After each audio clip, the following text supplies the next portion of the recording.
There was a moment, not long ago, when luxury looked like a billboard.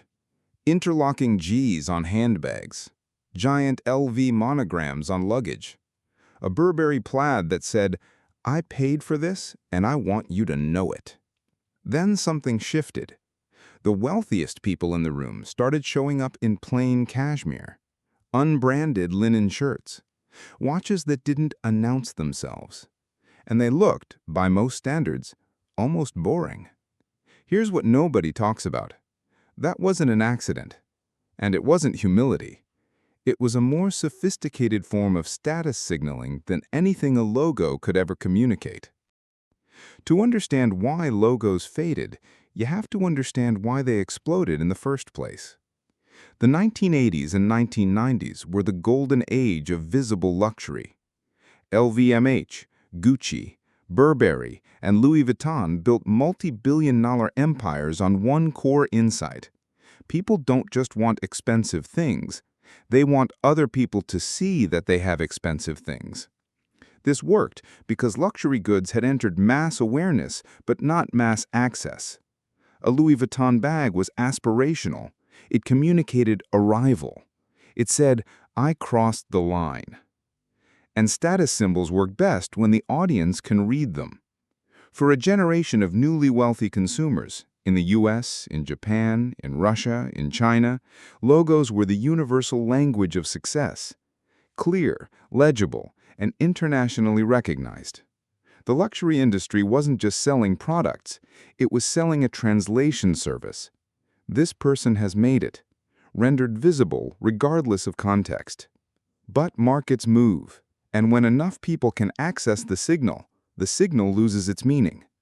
By the early 2000s, designer logos had been so widely copied, so heavily discounted, so broadly distributed through outlet stores and gray markets that their status vocabulary began to degrade.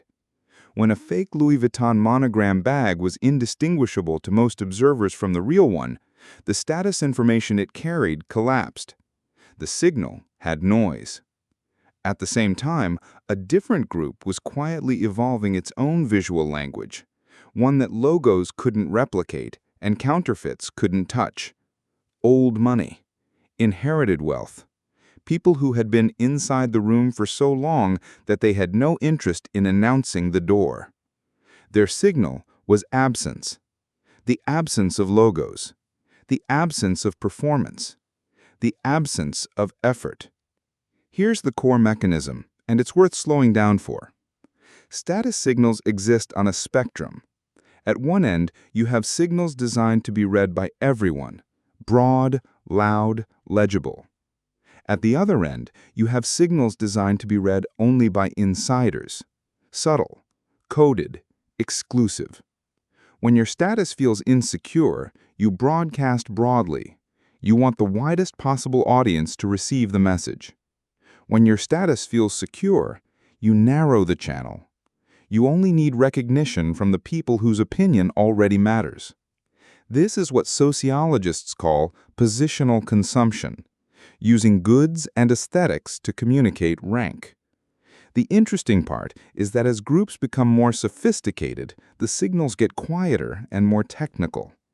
The old money aesthetic, raw edge cashmere, understated loafers, plain navy blazers, mechanical watches without diamonds, is not readable by outsiders. That's the point. It's a private vocabulary.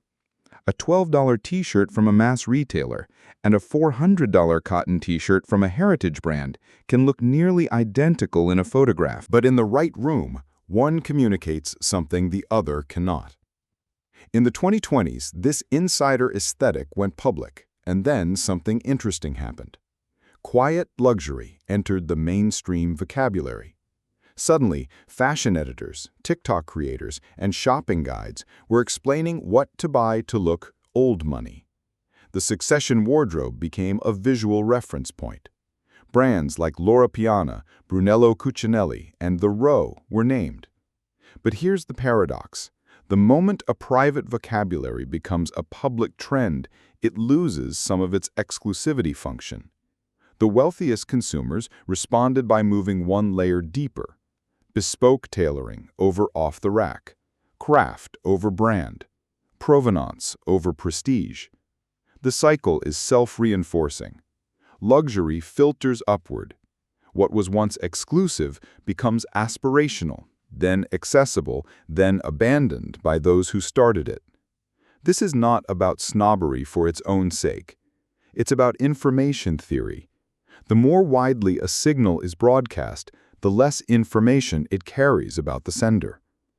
The shift from visible logos to quiet restraint tells us something important about how status actually works. It is not about the object. It never was. It's about the communication architecture around the object. Who can read the signal, who cannot, and what that gap communicates about the sender. An Hermes belt with a prominent H buckle says, "I have expensive taste and I want credit for it."